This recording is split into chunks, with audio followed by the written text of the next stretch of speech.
혹시 오늘도 제로 음료 한 잔 드셨나요? 최근 우리 주변을 둘러보면 제로, 무설탕, 저당이라는 단어가 붙은 제품들을 쉽게 찾아볼 수 있습니다. 편의점에만 가도 제로 콜라, 제로 사이다부터 제로 소주, 제로 아이스크림, 심지어 제로 초콜릿까지 없는 게 없죠. 그런데 건강을 위해 선택한 이 제로 제품들이 실제로는 우리 몸에 더 해로울 수 있다는 충격적인 연구 결과들이 계속해서 나오고 있다는 걸 알고 계셨나요? 실제로는 우리 몸에 더 해로울 수 있다는 충격적인 연구 결과들이 계속해서 나오고 있다는 걸 알고 계셨나요? 오늘은 여러분이 매일 마시는 제로 음료 속 인공감미료의 진짜 얼굴을 알아보겠습니다. 먼저 설탕보다 더 위험한 제로 음료의 진실을 말씀드릴게요. 2025년 8월 호주 모나시 대학교와 RMIT 빅토리아 암협회가 공동으로 진행한 연구에서 정말 놀라운 사실이 밝혀졌습니다. 40세부터 69세까지의 성인 36,608명을 무려 14년 동안 추적 관찰한 결과 인공감미료가 들어간 음료를 하루에 한 잔 이상 마신 사람들의 제2형 당뇨 발병 위험이 38%나 증가했다는 겁니다. 그런데 더 놀라운 사실은 똑같은 빈도로 설탕 음료를 마신 사람들의 당뇨병 위험 증가율은 23%에 불과했다는 점입니다. 다시 말해서 건강을 위해 선택한 제로 음료가 오히려 일반 설탕 음료보다 당뇨병에 더 위험하다는 충격적인 연구 결과였죠.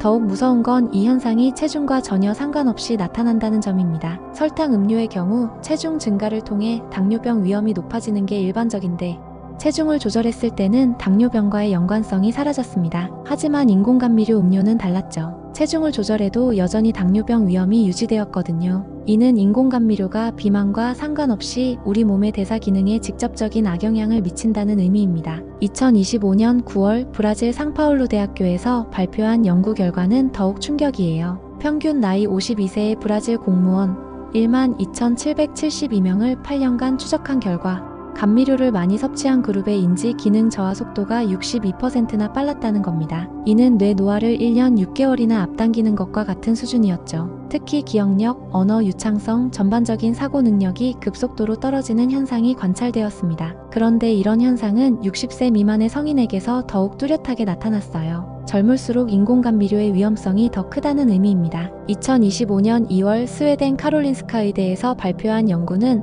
아스파탐의 구체적인 작용 메커니즘을 밝혀냈습니다. 연구팀이 생쥐에게 12주간 아스파탐을 투여한 결과 동맥에 더 크고 많은 지방 플라크가 생성되었습니다. 사람으로 치면 매일 제로 탄산음료를 3캔씩 마신 것과 같은 양이었죠. 더욱 놀라운 건 아스파탐이 설탕보다 200배 더 강한 단맛으로 우리 몸의 단맛 감지 수용체를 속여서 더 많은 인슐린을 분비하게 만든다는 점입니다. 이렇게 분비된 인슐린은 염증 수치를 높이고 결국 심장마비와 뇌졸중 위험을 크게 증가시키게 됩니다. 인공감미료의 또 다른 문제점은 우리 몸의 장내 미생물 생태계를 파괴한다는 점입니다. 사카린과 수크랄로스 같은 감미료들은 장내 유익균을 감소시키고 유해균을 증가시켜서 포도당 내성을 떨어뜨립니다. 또한 아스파탐은 설탕과 유사한 인슐린 반응을 유발해서 우리 몸의 혈당 조절 시스템을 교란시키죠. 이런 변화들이 누적되면서 결국 당뇨병, 심혈관 질환, 그리고 다양한 대사 질환의 위험성이 급격히 증가하게 됩니다. 더 위험한 건 중독성입니다. 서울 아산병원 오창윤 교수의 경고에 따르면 제로 음료의 가장 큰 문제는 중독성입니다. 인공감미료는 우리 혀에게는 달콤함을 주지만 실제로는 혈당 반응이 없어요. 그러면 우리 뇌는 혼란스러워합니다. 분명히 단 걸 먹었는데 왜 혈당이 안 올라가지? 그래서 뇌는 더 많은 달달한 음식을 섭취하라는 신호를 계속 보내게 되죠.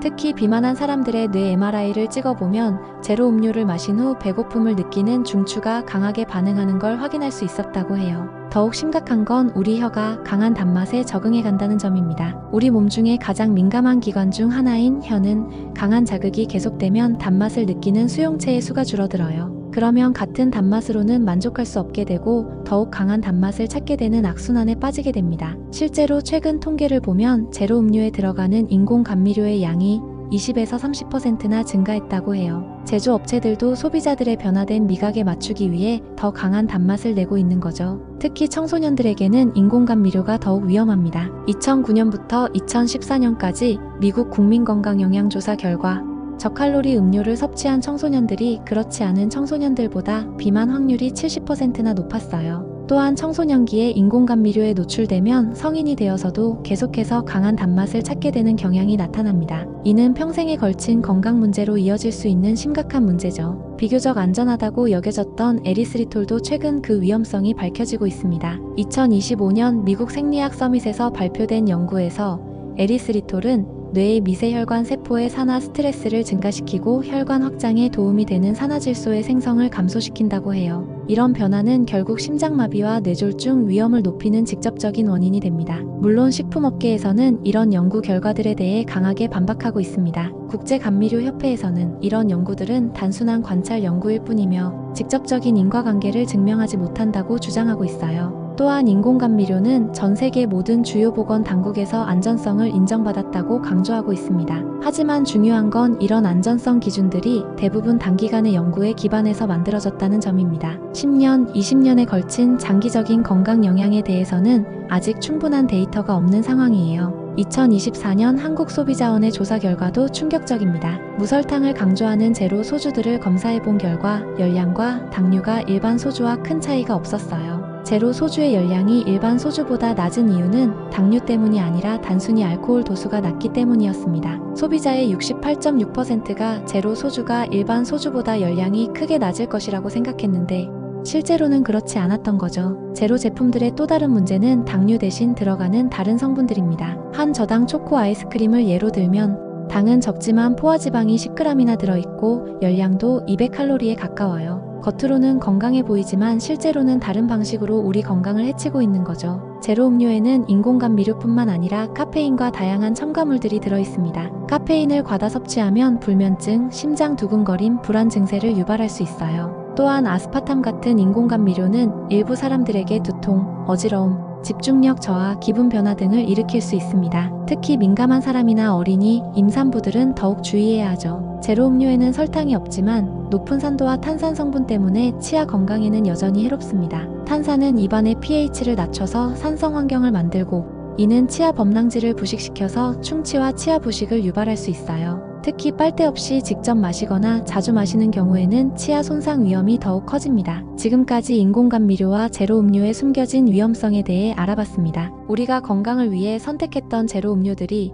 실제로는 일반 설탕 음료보다도 더 위험할 수 있다는 사실이 정말 충격적이지 않나요? 그렇다면 우리는 어떻게 해야 할까요? 먼저 가장 좋은 수분 섭취 방법은 여전히 물입니다. 탄산음료가 정말 마시고 싶다면 제로 음료보다는 일반 음료를 가끔씩 마시는 게 오히려 나을 수 있어요. 또한 제품을 구매할 때는 제로라는 마케팅에 속지 말고 성분표를 꼼꼼히 확인해야 합니다. 인공감미료의 종류, 카페인 함량, 기타 첨가물들을 모두 체크해보세요. 식품업계에서는 계속해서 인공감미료의 안전성을 강조하고 있습니다. 하지만 우리가 기억해야 할 건 이런 기업들의 목표는 우리의 건강이 아니라 제품 판매라는 점이에요. 장기적인 건강 영향에 대한 충분한 연구 없이 안전하다고 주장하는 건 무책임한 일입니다. 가장 근본적인 해결책은 단맛에 대한 욕구 자체를 줄이는 것입니다. 인공감미료든 설탕이든 강한 단맛에 계속 노출되면 우리 몸은 더 많은 단맛을 원하게 되어요. 천천히 단맛의 총량을 줄여나가는 것이 진정한 건강의 길입니다. 무엇보다 중요한 건 균형 잡힌 식습관입니다. 제로 음료에 의존하기보다는 물, 차, 그리고 자연 그대로의 과일과 채소를 통해 영양 균형을 맞춰나가는 것이 필요해요. 특히 청소년과 어린이들을 보호해야 합니다. 청소년기에 형성된 식습관은 평생에 걸쳐 영향을 미치거든요. 어릴 때부터 강한 인공 단맛에 노출시키는 건 아이들의 미래 건강을 담보로 한 도박과 같습니다. 개인의 노력뿐만 아니라 정책적인 변화도 필요합니다. 현재의 식품 표시 기준이나 광고 규제로는 소비자들을 제대로 보호할 수 없어요. 더 엄격한 기준과 장기적인 안전성 연구가 반드시 필요합니다. 오늘 영상을 통해 여러분이 평소에 즐겨 마시던 제로 음료에 대해 다시 한번 생각해 보시는 계기가 되었으면 좋겠습니다. 건강은 한번 잃으면 되돌리기 어려워요. 지금부터라도 작은 변화를 시작해 보세요.